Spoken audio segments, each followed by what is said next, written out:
Hey, what's up guys, aarava here, and welcome back to another episode of my F1 2026 mod career mode. This is part number 14 today for the Qatar Grand Prix. If you guys did miss the previous one at the Japanese GP, then be sure to go check that one out before you see this one. It was a very good day in the office. Didn't start that way exactly in qualifying, but the two unlikely candidates in the top 10, starting towards the back of that top 10, 9 and 10th, myself and Fernando Alonso, we ended up being first and second. We cut our way through. Obviously, we had a very topsy-turvy opening couple of laps, and then just generally the car had some really good pace out there. We had to do a little bit of fuel management, but we soaked up the pressure, and it was a really well-controlled race to take another victory this season. And at the same time, we saw McLaren implode a little bit. They were looking pretty damn solid, and both of them just fell away. Whether it was tyre wear, whether both of them suffered some issues, we don't really know. Gasly the entire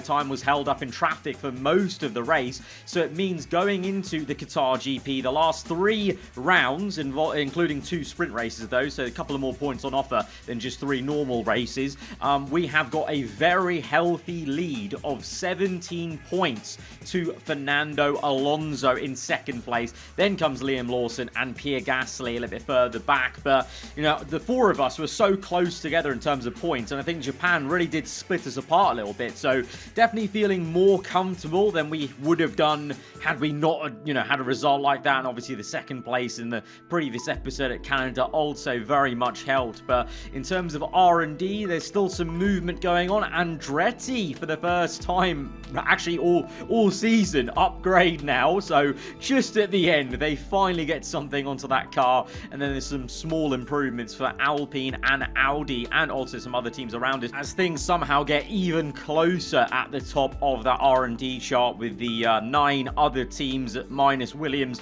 and Andretti having their own little scrap as pack markers, really. But all of this in the context of, we surprisingly got an email about a regulation change going into next season. It's going to be on the chassis, potentially. Obviously, we had an engine regulation change and durability reset into this one, so into what will be season 5 in this F1 23 series of ours. The year will be 2027 in-game in the timeline. We have a chassis reset potentially on the way. Not a lot of time to prepare for it, you know. If it actually comes in next episode, and confirmation of that, that's only 2 races then for teams to adapt parts, and then obviously right at the end of the season. But for us, shouldn't be a problem. We've got over 8,000 R&D points, and to be honest, since all of us have been right at the top end of the R&D chart, I think most teams will have enough R&D points to comfortably adapt most of their chassis upgrades into the next season. So that could mean a very interesting start to the next season if everyone's already so close together. It's really going to be about the driver making the difference, and track to track, as we've seen, because, you know, Red Bull, Alonso looked rapid at the end, but for a lot of that race they didn't look too quick. And McLaren, they've had a bit of a rocky last couple of races, you could say. You know, in glimpses they've looked quick. You know, Japan, I thought they looked solid, but then they fell away so hard. And going into qualifying on Friday, of course, with the sprint round here in Qatar, again, usual suspects. You know, Ferrari looking quick now, as they are the official best team on the grid on paper. But McLaren up there, Red Bull up there, we're up there, Audi also in the mix. But it's going to be really who can perform at the right time here in Q2 to get into the top 10 shootout, and then ultimately in that top 10 shootout to set the grid for the sprint race on Saturday. For us, I think a pretty solid lap here in Q2, and that takes us quickest of all, actually. But the Audis looking very strong. Sainz and Pourchaire either side of myself and Pierre Gasly, and it's misery for Fernando Alonso. He did so well to charge up to second place last episode, to take second place in the championship, leapfrog Liam Lawson, and now he's knocked out. So that's a horrendous start to his race weekend. And Lando Norris not too quick in P9, so Red Bull on the back foot. McLaren just a little bit quicker than Ferrari in that second part of qualifying. So That's a big one, to be honest, because Alonso is the nearest man to us in the championship. So already, maybe a little bit of pressure is off us, because we know Qatar, it is difficult to overtake, especially in the sprint. It's not a given you're going to go forwards and improve your grid slot for Sunday. So Fernando Alonso may have a very tough time of it, and that could really play into our hands of feeling even more comfortable into the last 2 rounds of this season. But we've got one final job to do here on qualifying day, and that's try and go as high as we can. But that is going to be the only lap we do in Q3, because I actually had to use 2 laps, 2 sets in Q1. So that was my one and only lap, and it's only going to be good enough for P5. Bit of an odd session though, because I feel like a lot of people only had 1 set of tyres, and a lot of us maybe didn't deliver the lap that we needed on that 1 set. Pierre Gasly, after a little bit of a shaky last 2 episodes, I think you could say, he is now back at the forefront. It's a pole position for the sprint race at least here, and he's actually looking pretty rapid, you know, just under 3/10 quicker than Carlos Sainz. The Audi though on the front row, that's massive. Lawson down in P8, so 2 of our championship rivals behind us, making this a really good start to this race weekend for us and that championship lead of ours. But we now go to 5 red lights here on Saturday for the sprint race here in Qatar. Lights out and away we go. It's a cracking start for Carlos Sainz in the Audi. It's a horrendous one for our teammate from pole position down to P5 into turn 1 though. We're on the outside and Gasly's hit us. I can't believe it. Again. Gasly has made contact with us. He's pushed us wide. Thankfully, no damage. But we're now down to P9. I thought we were going to be laughing looking backwards at him just falling away. But he's managed to kamikaze dive it. And he was battling the Ferrari. But then look at this. Well, it's just a bit of a love tap, really. It does look like a racing incident, which it is. But at the same time, frustrating. It could have been avoided. He could have taken a tighter line. We took a pretty wide line, to be honest. I was understeering, so I gave him more room to work with, and he still hit me somehow. So that's frustrating for us. We're down to P10 now behind Leclerc, but we're still ahead of 2 of our championship rivals. But it's Sainz versus Norris into turn 1. The 2 friends in real life going side by side for this race lead in the sprint, as we're 3 wide with Leclerc and Liam Lawson. We're trying to stay ahead of our championship rival, but he does so well to place the car. Made it so awkward that I had to back out of it, otherwise I would have made contact with his right rear tyre. At least we made the move on Leclerc, having lost it early on in the lap, and now we're going to try and have to re-overtake Lawson. He's caught up behind Russell, who's looking a little bit slow and actually backing Lawson into me. So we could afford Lawson to be ahead of us in the grand scheme of things in the championship, but I want to try and maximise everything we can in this sprint for the full Grand Prix. So with that, we go and overtake Russell, and trying to overtake Lawson on the outside. So close to making a bit of contact there, but both of us keeping it pretty respectful. And once again, Lawson places his car perfectly just to wash me out wide. Couldn't keep it round the outside. Lap 7 of 10 now, so we're rapidly going through this sprint, and the battle is still with Lawson. This time though, we do get it done round the outside. Lawson's still there though. He's got great mid-apex speed, and the McLaren accelerates through the next right-hander to still be there, neck and neck, tyre wall to tyre wall, and through this very awkward section where usually you're kind of, very carefully picking your line, lifting off and dabbing the throttle at the right time. I'm having to do all of that whilst balancing, also having enough room for Lawson to work with, because I don't want to make contact, don't want any kind of funny business going on. We've had pretty damn decent racing with Lawson all season long, and it continues here, as unfortunately he gets the better of us as Russell is out the Grand Prix. So confirming why he was so slow, he had some sort of issue. But yeah, that was a really lovely battle. Unfortunately, we came out worse versus Lawson, but it is what it is. But, just good to have a nice battle like that and keep it without any contact. As we now see, this was whilst I was battling Lawson, by the way, to replay. And that's Max Verstappen making a double overtake. He's overtaken Sainz, and he overtakes Lando Norris for the lead. The Ferrari leads the sprint.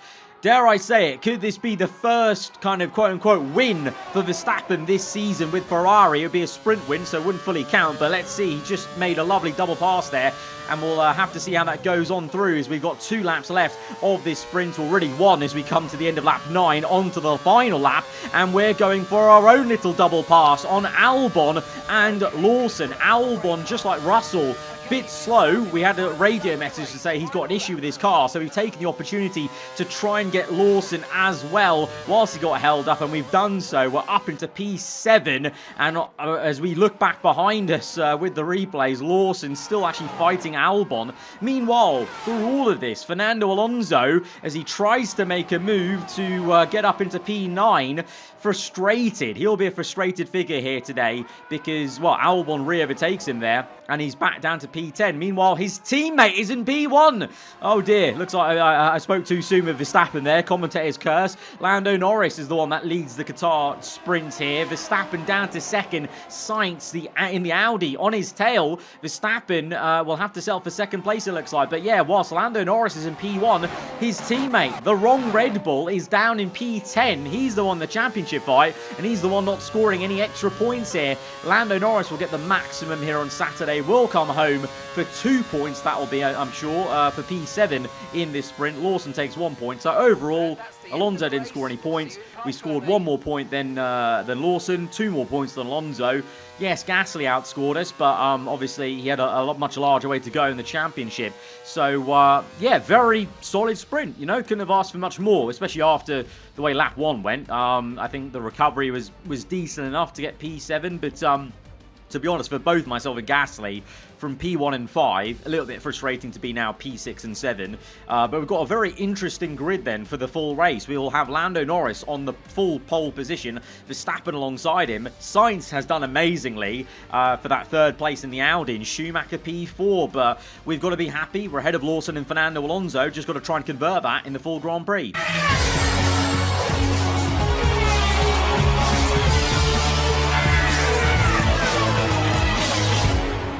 We know from past races on this game that Qatar is a very tricky one for TYRE, where the race strategy, but I think that's going to be to our advantage, because with the way McLaren fell away at the end of the Japanese Grand Prix, I think owing to tyre issues and, well, Alonso's lack of pace in that sprint, I think myself and Gasly are set up to have a very, very solid race. Hopefully we can just move forwards at the start of this one and then settle down. But I think on tyre wear, I think this team should be the best out of the top 3 teams of Red Bull, ourselves and McLaren. So hoping for a very solid race here on Sunday in Qatar as we go to 5 red lights. The 3rd last Grand Prix of this season is underway. Lando Norris on pole, Verstappen second, but Verstappen with a cracking getaway. The same for ourselves. Gasly has another blunder off the 5 red lights and goes backwards, and it's Piastri and Lawson up to P6 and 7, but Verstappen leads then. Sainz into second, Norris from P1 to P3. What is it with pole position at Qatar? Just anyone who's on that grid slot just goes backwards. So Lando's hard work undone from the sprint. Alonso up into P8. Gasly had, oh my god, he had such a poor start. He's behind Lawson and Alonso now. I mean, horrible for him. Also kind of bad for me, because Gasly could have been a bit of a, you know, mobile chicane for them two, but it is what it is. As we see Carlos Sainz, oh my god, going for the lead of the race. This is incredible. Meanwhile, you've got Norris versus Schumacher. The Ferrari gets the better of the Red Bull Ford. He's up into 3rd place. Carlos Sainz just can't get 1st place, but he's still going to have another crack at it. This is unbelievable. Audi looking like they want to try and go for this race win. I mean, we've got a long race to go, 27 laps still, and the tyre wear is going to be a factor, which potentially a new team like Audi won't be so good at. But at the moment, just on single lap pace, the Audi is looking pretty damn quick. Sainz remains in 2nd place though. Verstappen still in 1st as we have closed up. We've now got a 5-way fight to maybe for the race win, because I'm hoping we can overtake Norris here and then just get onto the back of Schumacher as we set the fast lap of the Grand Prix. We're on the outside. Norris defends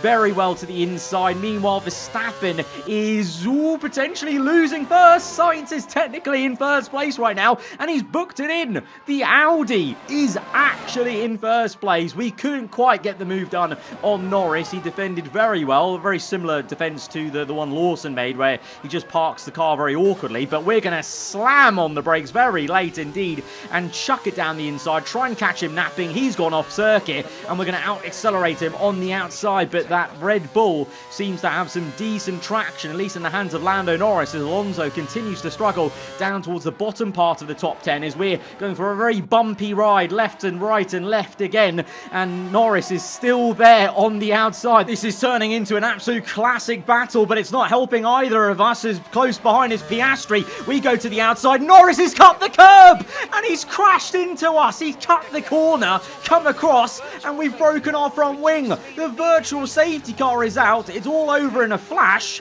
and in a flash I've got no front wing. What was that from the Red Bull driver? He completely cut the curb and then vaulted said curb into me.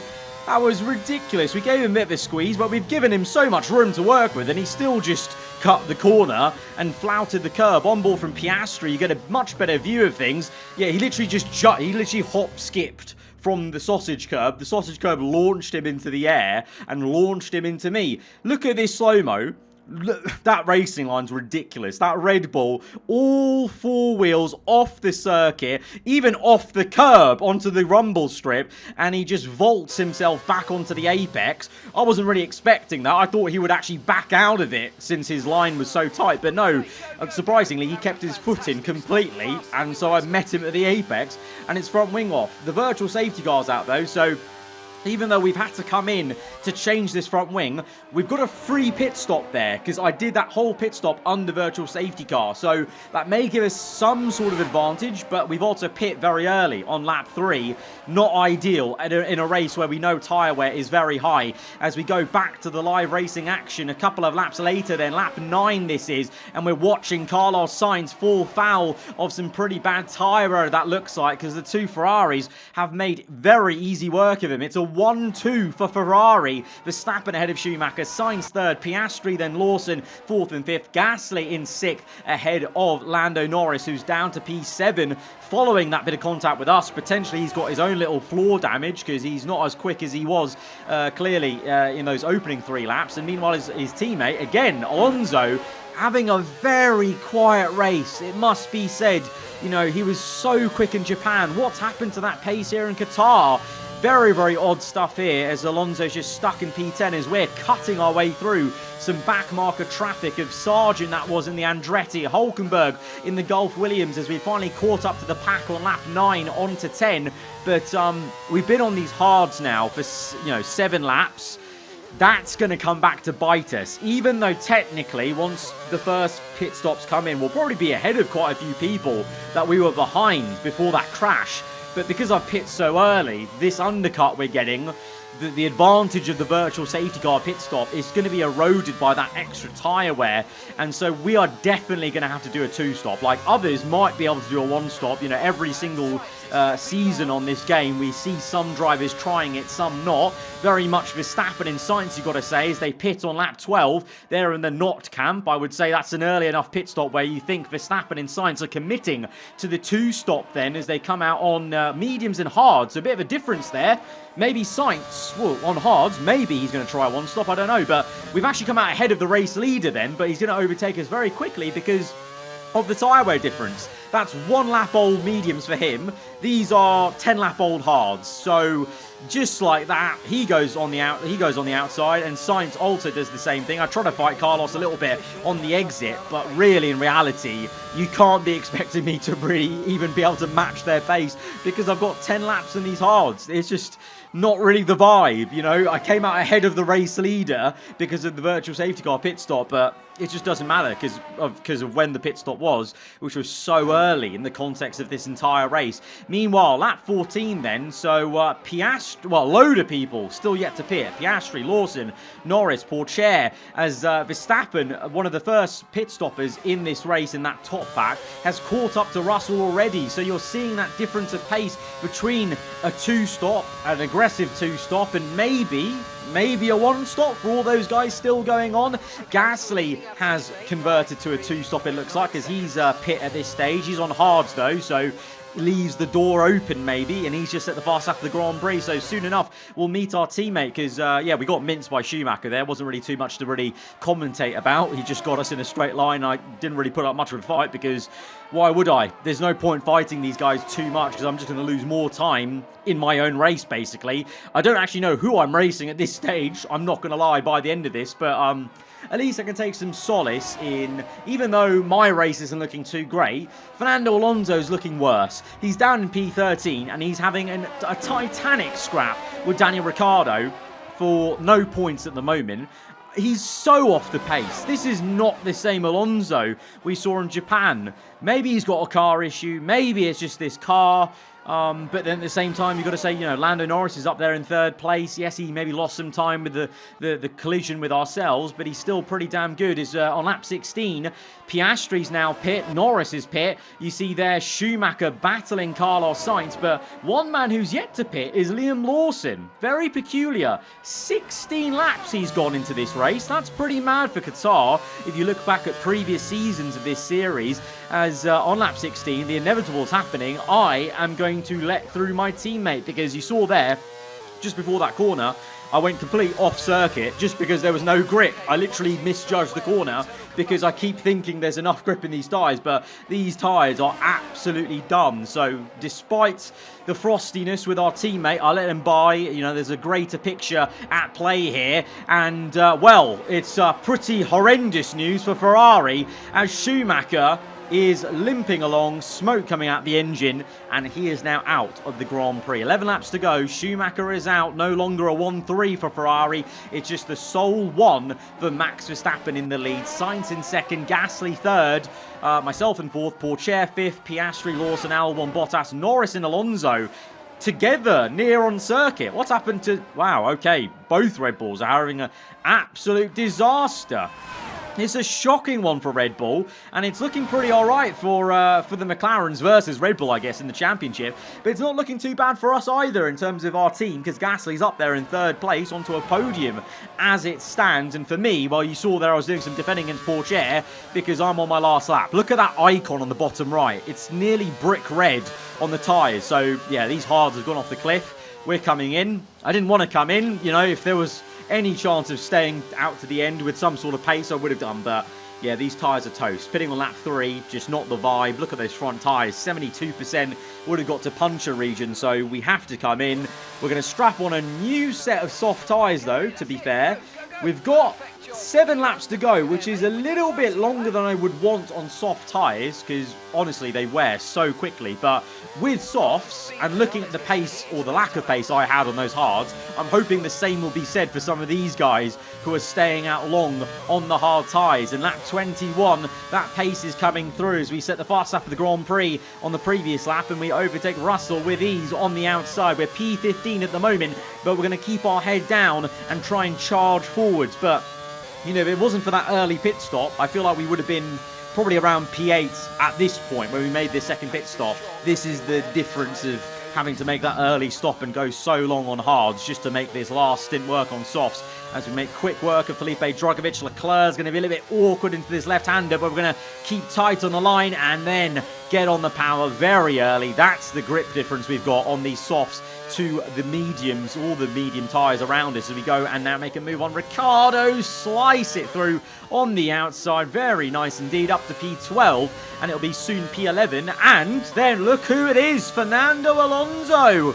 Really not enjoying this Grand Prix, is he? As we're going to look to overtake the man He's yet to pit for his second stop, so this is pretty embarrassing for him in terms of the pace, as Verstappen, it just makes a move behind us. So Verstappen's pit for that second stop. Sainz as well, off the hard tyres, has come in for that second pit stop. Surely others will come soon enough, because really, with this 2-stop, the only way you actually make it work is by committing early to it, as Verstappen's done, as Sainz has done. So the later these guys leave it, Gasly, Piastri, Lawson, Pourchaire, the later they leave it, the worse it's going to be in terms of their overall finishing position. Unless they're looking to go to the end.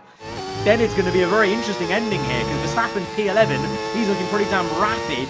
But are there enough laps left to catch back up to people, as we are struggling to get past Alonso? He actually did such a great job at frustrating us to no end in the second sector.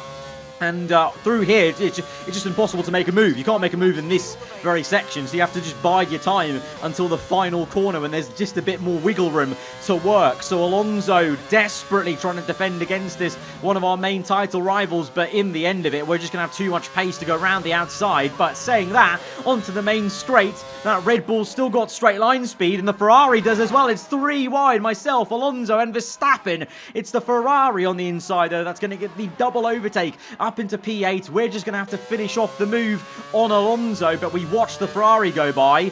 We're on the same strategy, me and Verstappen. The difference is my entire strategy has been offset by 10 laps on those hards, and therefore also the softs by a couple of laps. So I don't have the same pace Verstappen does at the moment, because his softs are much fresher. Meanwhile, speaking about all of this, Gasly, he's still out in first place. Piastri second, Pourchaire's third. And there's no sign of them pitting yet. Lap 27, they're still yet to pit as we close up to Valtteri Bottas. Are a bunch of these drivers trying to go to the end? They're really going for the risky one-stop. We've seen punches before on the last lap, with some of these drivers trying one-stops before. So let's see if there's going to be any last-minute drama as we go down the inside of Valtteri Bottas. But as we overtake him, I've got Carlos Sainz for company right behind me. We go defensive to the inside, but I lock up and go wide. And Sainz dances around the outside of me like I've got no tyres. And I don't have any tyres because they're already 46%. That is, the tyre wear is not joking around here at Qatar. So Sainz is ahead of us now. And in this moment in the race, I feel like we are just accepting that we're going to just be scoring maybe just 2 points today in this full Grand Prix. Verstappen, I thought he was going to send it on Lawson, but look at this. He's caught up to Lawson already. Lawson, by the way, he went 16 laps on mediums. He was in the lead and he came in very, very late. He came on to softs on lap 16. So he's still going. So he's committed to a one-stop, medium to softs. Very ballsy, a little bit desperate and a bit unnecessary, because if he just stuck to a normal one-stop of hards, he could be where his teammate is, but instead he's down in P6. But yeah, onto the second last lap. It's looking like these guys are actually all going to the end, which is mad. We haven't seen this many drivers trying a one-stop at Qatar. For the entire game, really. So, Alonso spun it! Oh my god. His nightmare becomes even worse. Fernando Alonso was having a race to forget, and now it's one that he'll just want to completely wipe from his memory. It's a spin. And you know what? I think this is pressure. I think he's genuinely feeling pressure. Remember Canada? He span just like that in a moment where he wasn't maybe doing as well as his rivals. And he span here again in a moment where he's not doing as well as his rivals. The pressure has gotten to Fernando Alonso. And, he's down to P15. It's a misery for him. Meanwhile, as we go on to the last lap of the Grand Prix, Pierre Gasly, our teammate, somehow has he finessed his way. This is absolute bollocks. How has he finessed his way into P1? I'll never know. P1 for Gasly, Piastri second, Pourchaire third. Verstappen still chasing after, so there may be some change yet as Sainz closes up to Alexander Albon. He's going to slip one down the inside. Great move for the Audi. And meanwhile, Norris is going to do the exact same move on Lawson a couple of seconds later. Lawson, he tried that risky one-stop and it's not paid off at all. He slumps down to 7th place, but it's Pierre Gasly, of all people, our teammate, is going to win another Grand Prix this season. He's won the Qatar GP. It's going to be a double Audi top 5 Pourchaire. kept that third place ahead of Verstappen. Amazing result for Porsche, amazing result for both Audis. For us, P9, and it's all Norris's fault. And he himself didn't do too well, but the damage has been done in terms of versus Alonso, I guess. But it doesn't matter, because Alonso span, so he scores 0 points, I still score some points, so in the end of it, didn't really matter too much. And under the desert night sky, they win the Qatar Grand Prix. And what a performance it was. And talk to me, what do you think it was that sealed the win for them? I feel like consistency was probably the key today. There's being quick, and then there's being quick lap after lap after lap. If you can do that, you can capitalise on other people's errors without making many of your own. And that's an approach that can push you a long way up the field. Well, I'm thoroughly exhausted after the excitement of that race, but I'm sure it's nothing compared to our drivers here. They've worked hard to make it up there, and it's great to see them make their way onto the podium now. It's another win for Pierre Gasly, and I think this actually takes him up to second place in the championship. So all of a sudden, I'm still looking pretty comfortable, I think, in terms of the maths. But Gasly is all of a sudden the nearest man to me in the championship. And, you know, we've had pretty decent racing and not any kind of big blowout moments with Lawson or Alonso, the other two title protagonists so far in this season. But with Gasly, oi, oi, oi, since that, you know, just before the halfway point in the season, we've been tripping over each other so much, and it's like a bit of a boiling kettle, and I have a feeling in the last 2 races here, now that he's the one chasing after me in the championship, things could boil over. We're going to have to keep our wits about us and try and control ourselves in the battle with Gasly. Because, yeah, he's second place. He's 12 points behind me now. So the gap has come down, but the gap has stayed the same, if not, it has increased to Alonso and Lawson. They're level on points. They're both 21 points off me. And Gasly's brought the gap down to 12 points in second place. So it's game on. 2 races to go. A third sprint race as well at Brazil, of course. And it's all to play for between myself and Pierre Gasly in the same car, in the same team that's leading the Constructors' Championship. This could get interesting because we're in the same team. It just makes things a little bit more awkward, a little bit more tricky when you're going wheel to wheel, and obviously we've seen plenty of times so far this season it's not been ending well for myself and Pierre Gasly. We're gonna have to see, but guys, if you have enjoyed this one, hit that like button, let me know what you thought in the comments below. If you're around here, then do get subscribed for weekly Formula 1 content. I'll see you guys next time. Goodbye.